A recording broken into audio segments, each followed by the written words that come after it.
If you are the type of person on the outside, you look like you're doing great, but in the inside, you feel like something is not right. You feel like you constantly have to do more. And one day, maybe you ask people, do you think I'm actually doing good? And people are like, what are you talking about? You are doing great. But you doubt it. You're the only person who feels like, I should have done more. I could do more, and I need to do more. And this constant sense of pressure of doing more, performing better, gives you so much stress that one day maybe you just break down. If this is something that you have experienced or you know someone who has experienced it, today I'm going to share with you why are we feeling this way. This comes from my personal story, something I've been experiencing in the past 2 weeks. And even though I have so much insights about my current life, current thought is shaped by my experience in childhood, it still caught me by surprise of how deep the impact is. Last week, I was in a coffee shop sitting outside and I overheard a conversation that happened on the table next to me. That woman was talking about she feels like there's a constant need for her to do more, that she couldn't relax, and even when there's no work at home, she's gonna get up trying to organize, trying to do dishes, trying to clean up. And that just resonates so much with me. There was an impulse of me wanting to tell her, hey, this is exactly how I feel about it too. A lot of time we tend to think about it is a natural personality for a lot of us to constantly wanting to do things. And especially for women, because that's how our brain is wired. We constantly think about, are there more things we need to do? Are the dishes being cleaned? What are the groceries I have in the fridge? But there is also another part of it I think we overlook, especially if you are an immigrant yourself or a child of immigrant.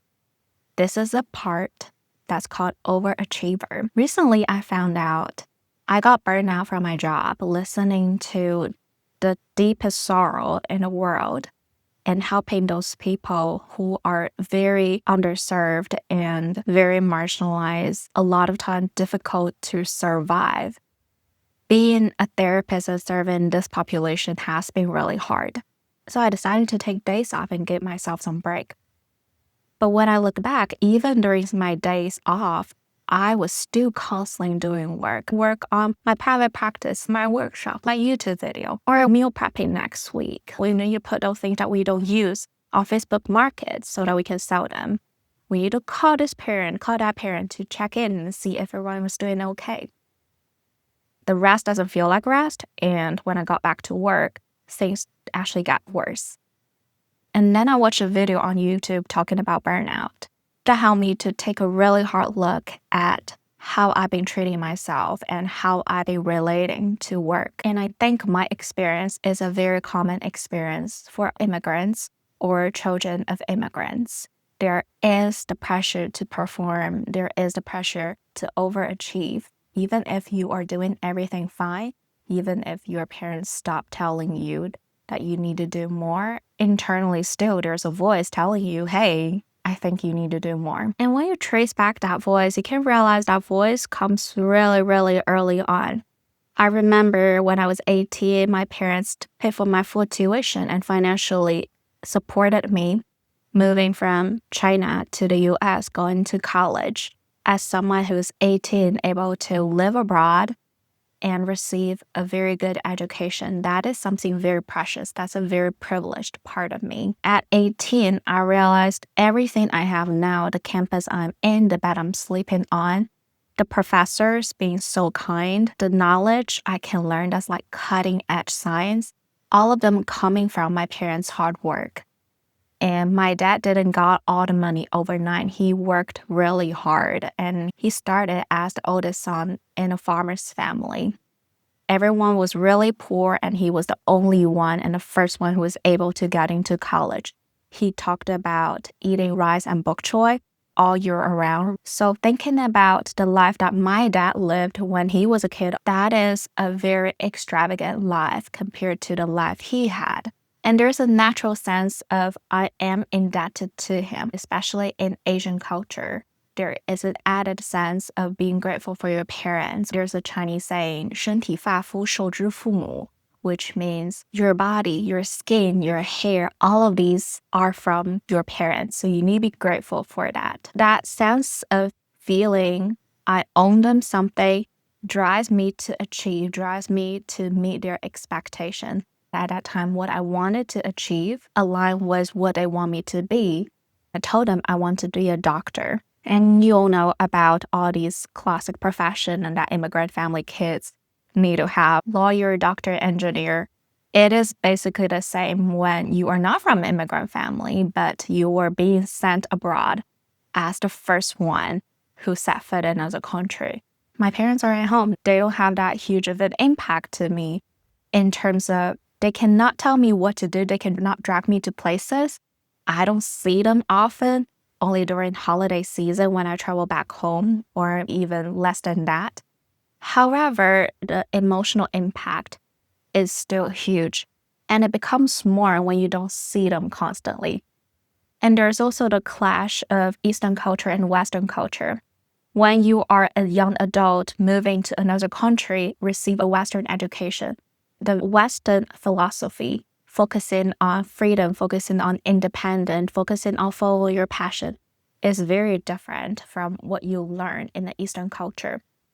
While your parents prepare you to study abroad, they were not prepared for this Western philosophy that you brought home. They think when we are sending the kids abroad, they are receiving the best education that we can possibly give them. We want them to be successful so that they can make money and live a better life, possibly a life that's even better than ours. That is what's going on in a lot of parents' mind when they are sending their teenager kids or young adult kids abroad, financially supporting them. But as a young adult, someone who's immersing themselves in a culture that's different, that's new, your mind is very plastic. You are receiving all kinds of information. You will have new idea of what you want to do. And that's exactly what happened to me during my undergrad. I changed my goal from being a doctor to being an athlete. And my parents absolutely cannot accept that. We had a lot of fights, and at some point my dad said to me, I already contacted a professor who's from a very famous university and want you to have dinner with him so that he might be able to write you a recommendation letter when you apply for that medical school. How can you just quit and forget about your childhood dream? And at that moment, part of me felt very, very angry that he is doing things that I absolutely don't want him to do. If I am going to medical school, I want to be able to do it based on my own ability instead of my dad use some nepotism to find some close connection. But the other part of me also felt so much guilt. I didn't realize when I said I want to go to medical school, he took it so serious. And I didn't realize he would went out of his way trying to make it possible for me because I said that was my dream. And of course, we have resolved the issue. I followed a path that I enjoyed. I don't do sports full time. I still do it as a hobby. And I have a proper job that brings me stable income, and I find meaning in doing it. Still, the guilt has a lingering effect that a lot of time, even I, as a therapist myself, I overlooked it. So finally, when I am able to connect this constant feeling of I have to do more, I have to achieve, I'm not successful enough, well, I got external feedback from other people telling me that you are doing really good. I took a hard look at it and realized this constant sense of wanting to perform is no longer the voice coming from my parents. This is the voice that's coming from myself.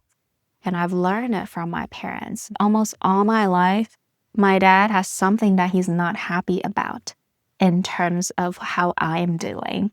And this is the year he actually verbalized that he feel happy. I'm the only one in the family that has a stable and meaningful job, is able to find a wonderful husband, and got everything together, while all my other cousins who are similar age need his help to find a job, to get settled, and they've been struggling.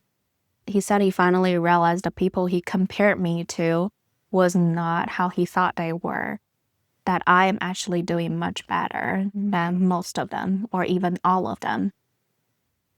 It's quite surprising to hear him saying that. And it's also shocking internally. I almost immediately dismissed whatever he had to say because I have this deep sense of feeling that I need to achieve more.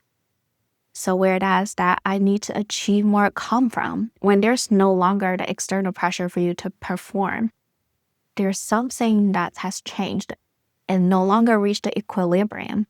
And therefore, what I did was I added that internal pressure myself to tell myself that I need to achieve so that I can find a sense of familiarity, so that I won't be left behind. I won't be so small, so I will be worthy of the love from my family. That was a big realization for me in the past 2 weeks. And what helped me to relieve that sense of pressure and sense of anxiety and depression is also very surprising. It is actually self-compassion. The first time I've heard self-compassion, I didn't believe that thing exists. Growing up in China, in the environment that you were constantly asked to reflect on yourself, look at what needs to be improved, and think about what you did wrong or didn't do enough. Self-compassion is not a thing.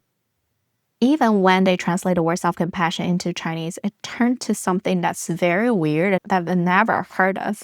So this is not a very familiar word in Asian country. I didn't think self-compassion would work because it feels like the opposite of everything I knew, everything I learned about self-improvement and about a better life. But so much science has supported that self-compassion helps us not just to feel better, feel more resilient, but also have better connection with other people. And what's more important is it gets people to reach their goal quicker. When we think about self-compassion, we think about kindness. But I don't think kindness is the most important thing about self-compassion. Because when you feel really bad about yourself, it is really hard to actually be kind to yourself. The first step of self-compassion that a lot of people miss is actually acceptance. You have to accept where you are. When you are feeling bad, simply accept I am feeling bad. When I feel I need to do more, simply accept I have this urge that I need to do more. Acceptance does not mean I accept a reality and I'm not gonna change. On the contrary, acceptance helps us to change. When we start to own our experience, own our suffering, we're looking at suffering and say, I see you. Only then can we do the real work of changing. As we're accepting our experience, the second part of self-compassion that's very important is allowing. Allow ourselves to take a pause and ask ourselves, does this feel right? Just a general felt sense of the thing I am doing, I am trying to achieve. Does it feel like it's me? Does it feel like it's someone else? Does it feel like I'm trying to prove something that doesn't need to be proved? Why am I doing this?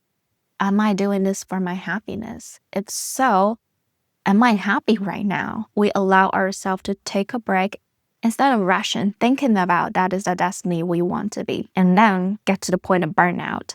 Why don't we just take a break, allow ourselves to feel how we're feeling, accept where we are, allow ourselves to feel, and genuinely ask if this is actually the thing I want to do, or if this is the thing that my parents or the society or the peer pressure that want me to do. It takes so much courage to say, I choose my life instead of my parents' dream. It takes a lot of courage to take a hard look at who you think you are, what you think you want, and really ask yourself, do I actually want it?